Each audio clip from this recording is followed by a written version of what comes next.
Thank you, Sam. Good day, everyone.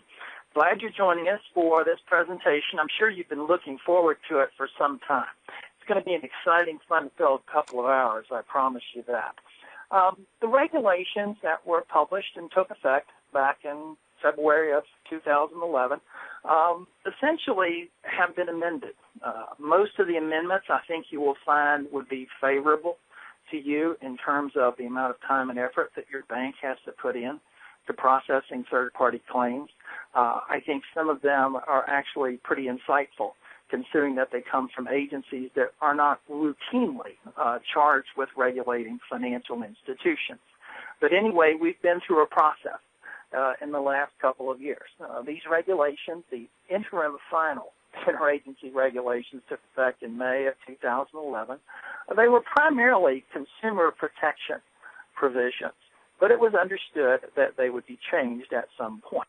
I don't know that anybody really suspected it would take 2 years to put those changes in place, but that is essentially what has happened. Now, the amended regulations were just published at the latter part of May, less than 30 days ago. However, the big surprise, I think, for everybody in the industry was that they actually are effective on June the 28th of this year. So that's a very, very short lead time as far as the banking industry is concerned. On the first page of your materials, I have given you citations to both the interim final regulations when they were published in the Federal Register and the final regulations as amended as they were published in the Federal Register. Now, normally I would give you citations to the Code of Federal Regulations, but there is something I think that's pretty important in the Federal Register citations, and that is that these regulations, both the interim final and the amendments, came out with what they refer to as a preamble. In the preamble, they talk about all the comments they received, how they weighed their considerations, and then finally why they made the decisions that they did. That preamble information is not included in the regulations at the Code of Federal Regulations, so that's your only resource for that. If you're looking at each other and saying, well, I don't really know how to go to the Federal Register, I understand that. All you really need to do is to copy, for example, on the amendments, copy 78 FR 32099, paste that in Google and search, and that's exactly where it's going to take you. So they're really easy to locate. Reading the regulations, or particularly the amended regulations alone, isn't going to give you the comfort factor that you need. So I do encourage you to read the preamble information.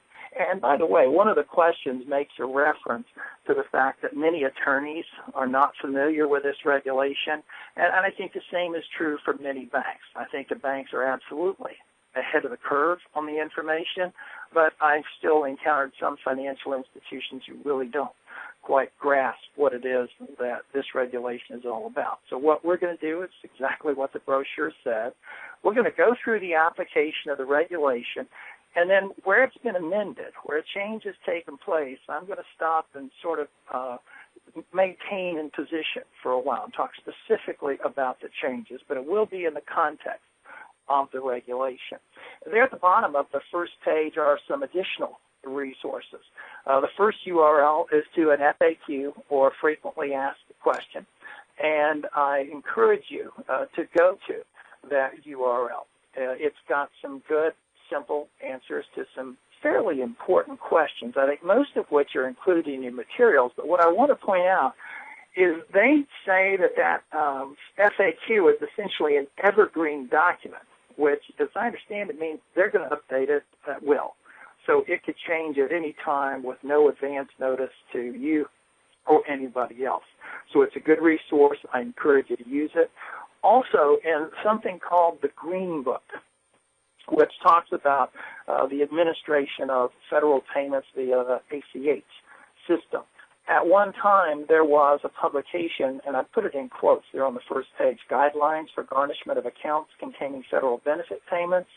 The manual says at the time of this publication it has not been updated. Circle the word updated. It has been updated. It is an excellent resource. You may be able to find it just by searching the Green Book using the title. Either way, when we send you the Q's and A's, I'm going to send you the URL to the update. Again, it has been changed since this manual was printed, and that's only a few days ago. But it's a good resource, and I encourage you to familiarize yourself with it. On to page 2. And by the way, I will be showing the slides, but all the information, all the critical information you need is actually in the manual. So almost all of my references will be to the written materials in support of this program. Let me put it this way. There's nothing in the slides that isn't on the manual itself. So I encourage you to reference it throughout, perhaps make some notes too. Our goals are pretty straightforward. I want to talk about the changes, and I want to integrate the changes in the reasonable procedures that you are required by law to have.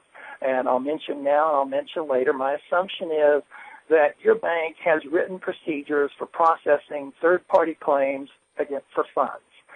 These procedures would be an offshoot of your normal procedures. But again, my fundamental assumption is that you have written procedures in place in terms of how you handle all third-party claims, not just these third-party claims. And I'll come back to that particular point. Other goals would be simply, as I said, that you have those procedures in place. Most institutions, I feel, do have the procedures in place, and they're oftentimes quite unique from one institution to another. Now, as far as the changes that are addressed in these materials, I have in the margin put in a delta symbol, so you can thumb through fairly quickly and you can figure out where the changes are. I'll just summarize them for you right now. They have expanded the definition of a garnishment. In other words, these procedures will impact more claims in the future than they have in the past. They have given you more flexibility in terms of determining when you establish the balance that is in the debtor's account. In other words, they have given you an option that would yield some flexibility for you. They have also reduced the frequency with which you're going to have to send a notice to the customer. And then finally, what I identify as the fourth major change is they have extended the period of time in which you're allowed to process a fee against the debtor's account for the garnishment. Going back in history just a little bit, the heart of the matter was simply this, that federal benefit payments have been protected by law for many years. They could not be garnished. They could not be attached. They were protected from third-party claims against the funds. The difficulty was, under state law, the funds could be frozen, albeit temporarily. The funds could be frozen. And even though the funds would eventually be released to the individual who was entitled to the benefit payment, there's a famous expression in American jurisprudence that justice delayed is justice denied. Here, what you could say is money that is delayed is money that is denied. The people who were receiving these benefit payments didn't really have alternative sources of income to rely on when their checking accounts were frozen. Even though the checking accounts might be eventually released under state law, the effects on the people involved oftentimes were pretty dramatic. There was, at the top of page 3, some public attention, including articles in newspapers and so forth about how unfair it was that an amount could be protected under federal law, and even though it would ultimately be released, it would be frozen temporarily.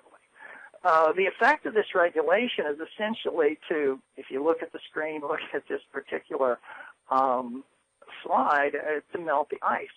This particular regulation says you may be able to freeze some of the money in accordance with state law, but you're not going to be able to freeze all of the money. We're going to establish a protected amount, and that protected amount is going to remain continuously available to the person who is entitled to the benefit. Now, the challenge here is that's not what state law said. State law said, no, those funds have to be frozen. The garnishment regulation wasn't really a new puzzle, although it has some puzzling things in it. It was really the last piece of the puzzle. What it did is it didn't provide protection to the federal benefit payments. That protection was already there. What the garnishment regulation did was to make sure that those payments remained available.